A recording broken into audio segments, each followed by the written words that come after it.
Hello, hello mga mamis! Magluluto na naman si Tita Tess nyo ng fried fish fillet na labahita. Ayan, nagpa-fillet ako ng labahita sa palengke. So ngayon, minarinate ko siya sa patis, kalamansi, bawang, at saka paminta. Ayan, may kalamansi, patis, bawang, at saka paminta. Ayan, lalagay muna natin siya dito sa all-purpose flour. And, after dyan, dito naman tayo sa egg. Yan. And, dito na tayo sa breadcrumbs. Yan. Yan. Itabi lang muna natin kasi para sabay-sabay ang prito, guys. Ayan. Ayan. Ganito na siya.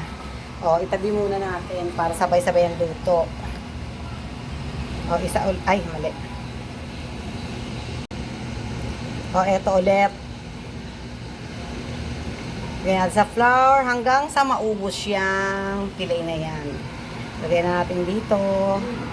And, dito ulit sa breadcrumbs. Yan, mamaya-maya na ang prito para sabay-sabay.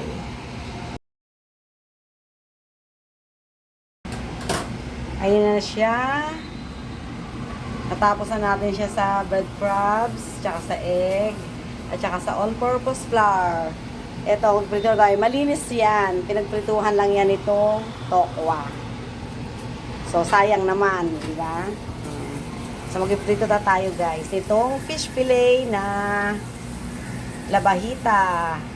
Ayan. So, lagay na natin. Isda lang naman to, kaya mabilis lutuin. Ayan, guys. Dalawang lang naman kaming kakain, kaya tama na yan. Ayan, dalawang salang pala siya. Ayan. Ayan siya, prituin na natin. Tikman na natin, guys. Yung aking niluto na fish fillet. Ayan. Tikman natin.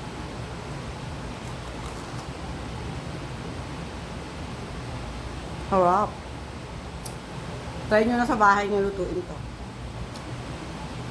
Fish fillet na labayitang isda.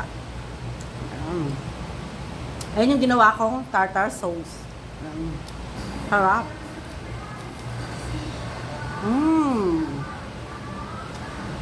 Ang harap. Tumutunog pa. Crispy.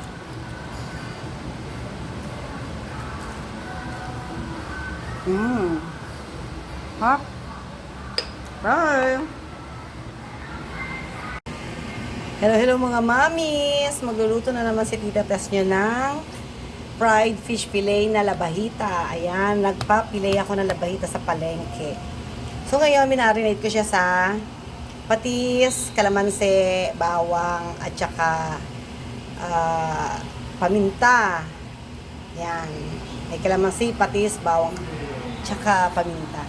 Ayan, lalagay muna natin siya dito sa all-purpose flour. And, after dyan, dito naman tayo sa egg. Ayan. And, dito na tayo sa breadcrumbs. Ayan. Ayan.